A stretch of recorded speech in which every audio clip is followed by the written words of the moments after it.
Like my childhood friend, I was not born into wealth. I grew up in a village called Bobong in Cameroon, Africa. I went to school on bare feet, lost my mom at 10, dropped out for a year after my high school due to financial difficulties.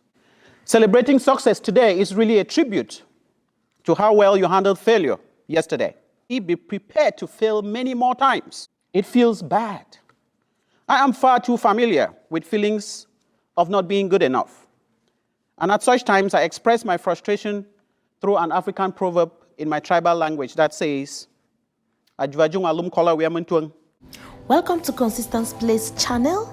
In today's video, I will be presenting to you an inspiring graduation commencement speech by Dr. Promise Yong, we call him PK, at Illinois Valley Community College.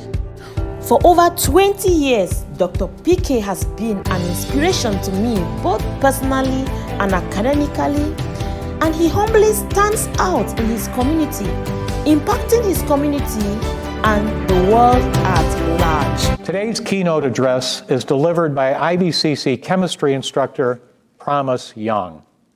For 13 years, Promise, affectionately known by his students as PK, has been renowned for his ability, his gift, for teaching incredibly complex scientific principles in an understandable manner. Devanshi Patel, the 2020 Matheson Award winner, now a biochemistry major at Northern Illinois University, said Dr. Yong's organic chemistry course built a rock-solid foundation for the many pre-med courses she has to come. Ms. Patel said friends and fellow IVCC alumni studying engineering and computer science at the University of Illinois agree. Promise is one of the best professors they've ever had. Dr. Yong, a native of the Republic of Cameroon in Central Africa, earned a bachelor's in chemistry from the University of Buea and a doctorate in organic chemistry, photochemistry from the University of North Dakota. In 2017, Dr. Yong was a co-winner of IVCC's Stephen A. Chari Memorial Award for Teaching Excellence, and as such delivered one of the keynote speeches at the annual Academic Honors Banquet. Along with his inspirational and moving message, Promise shared his remarkable life story. It was one of the highlights of my 14 years as president. Please welcome Dr. Promise Yong.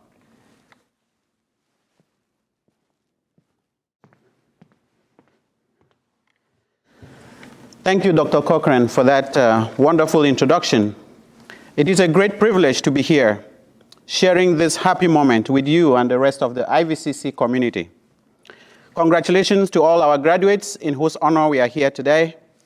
A special thank you to friends and family who are watching and celebrating with us today.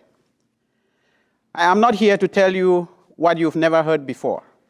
Success, kindness, failure, truth, and hope will be some of the reoccurring themes that I think you've already heard before and so many times.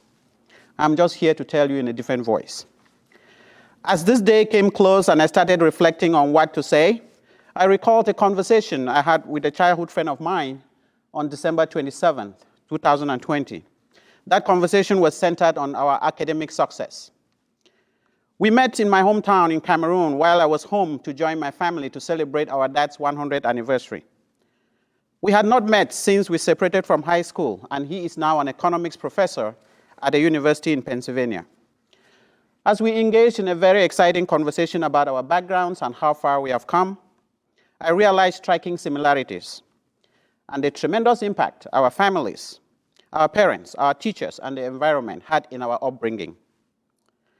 If you are like me who lost a mom at the age of 10, then you may agree that there are no appropriate words to appreciate a dad who stepped up to play both the role of a mom and a dad in your life.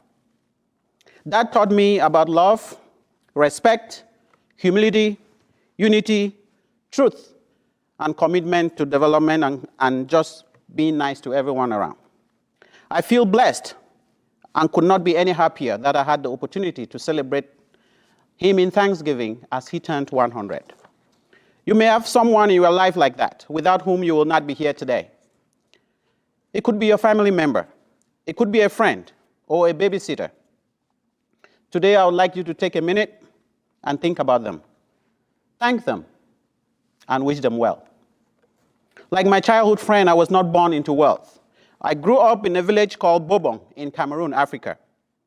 With hope and inspiration from my dad, it was engraved in my mind that obtaining a formal education was the gateway to achieving my dreams. Dad was very successful at instilling in me a burning desire to pursue higher education. He made me to understand the true meaning of a proverb he used in my tribal language that says, meaning when the sun rises, it starts from tree canopies. To him, high unemployment amongst educated youths in my hometown was not an excuse to not pursue a degree in higher education.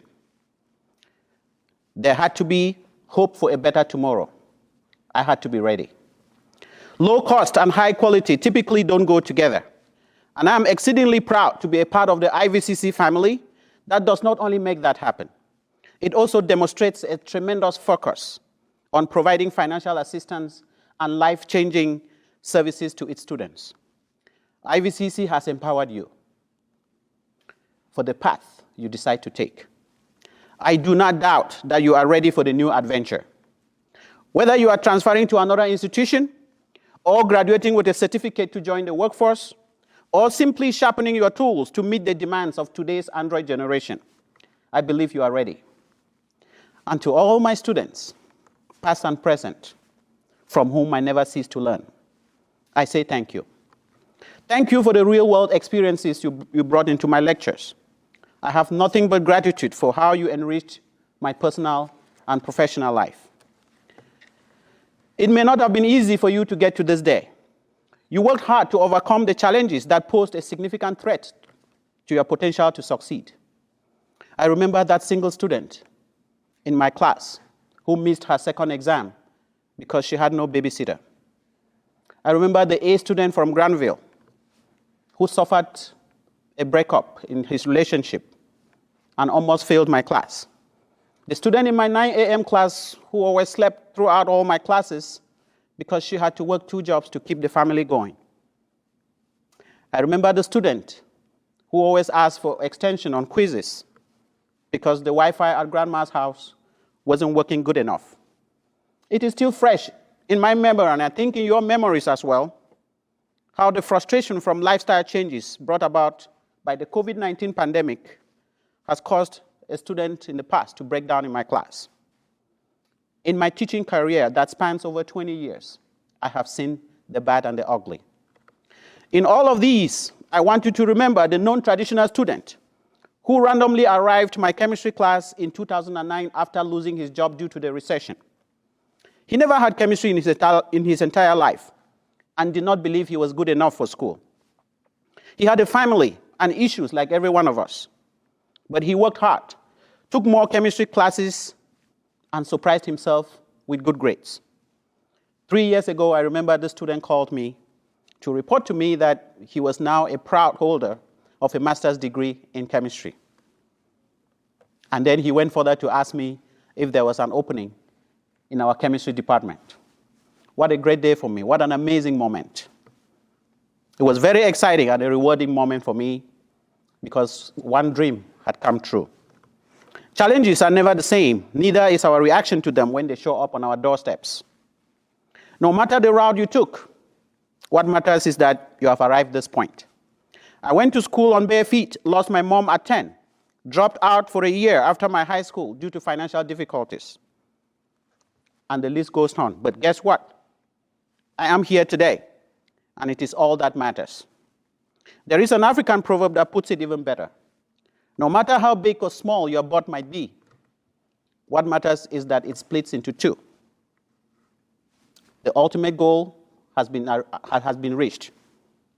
Be contented, celebrate, and move on. Dear graduates, celebrating success today is really a tribute to how well you handled failure yesterday. I'm sure you've encountered failure in different shades and colors. As you leave IVCC, be prepared to fail many more times. Your promotion at work may be denied. The scholarship you applied for you may not qualify. It feels bad. I am far too familiar with feelings of not being good enough. And at such times, I express my frustration through an African proverb in my tribal language that says, "Ajwajung alum kola weamuntuang." And that actually means that there is no good thing, there is no harvest on my own branches. No good fruit bears on my own branch. So I seem to think that nothing good can happen to me. So when failure comes, a sense of hopelessness and feelings of helplessness are at work. Lack of supportive relationships, low self-esteem, making comparison to others, and unrealistic expectations are some ingredients to fuel failure or to actually make you succeed at failing. Avoid them. When failure comes your way, how you deal with it makes the big difference. It is okay to accept a certain level of responsibility. Look into the famous people that have failed before, and you will realize that they failed too many times along the way. Movie actors got rejected. Politicians ran their campaigns and never won. And you have business owners that got turned down for deals. But what did they do to bounce back? What can you learn from their experiences so that these failures can become life lessons and not lifelong burdens? I arrived in North Dakota for grad school in January 2003, moving from an average of 75 to 80-degree weather into a winter weather that took me by surprise and sent me running helter-skelter for shelter in the baggage area, trying to hide from the cold. The path to a doctorate degree in organic photochemistry was never easy as well. My research project continued to fail for my first 2 years in grad school. I felt like failure. I felt like my entire career was going down the drain. One day I got up with strong faith and decided that failure in research was not how my story will end. We decided to investigate further into the undesired results I was getting. This gave me an opportunity to learn new skills and different analytical techniques, resulting in a peer-reviewed publication. A lack of success had challenged me to get out of my comfort zone and reach for success. My challenge was indeed a disguised opportunity.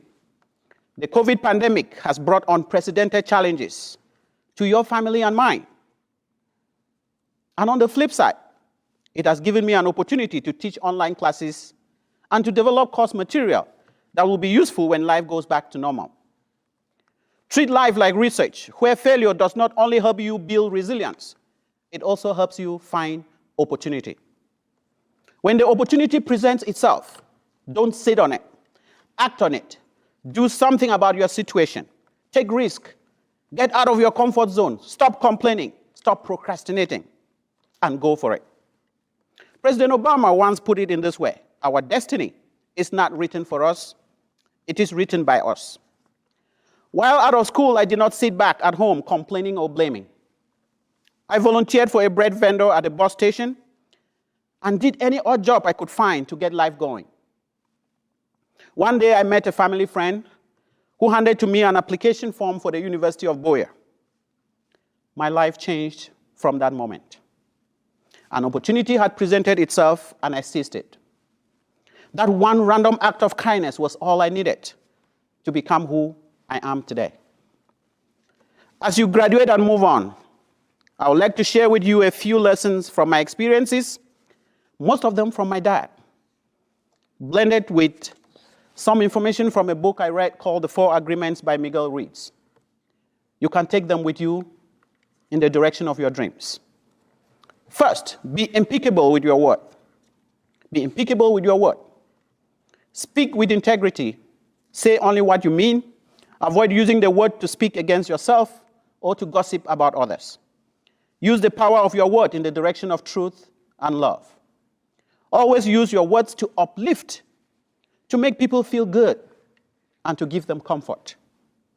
My dad taught us to make truth our religion. And if you take it from Voltaire, everything truthful need not be said, but everything said must be truthful. Second, don't take anything personal. Nothing others do is because of you. What others say or do is a projection of their own reality, their own dream. People who don't like you and say things about you are only revealing the things they hate about themselves. It is not about you. They don't know you. 3, develop an intimate relationship with hope and hang on to it for its dear life. Instill hope in those who have lost it and nurture it when you find it. With hope, you can achieve anything.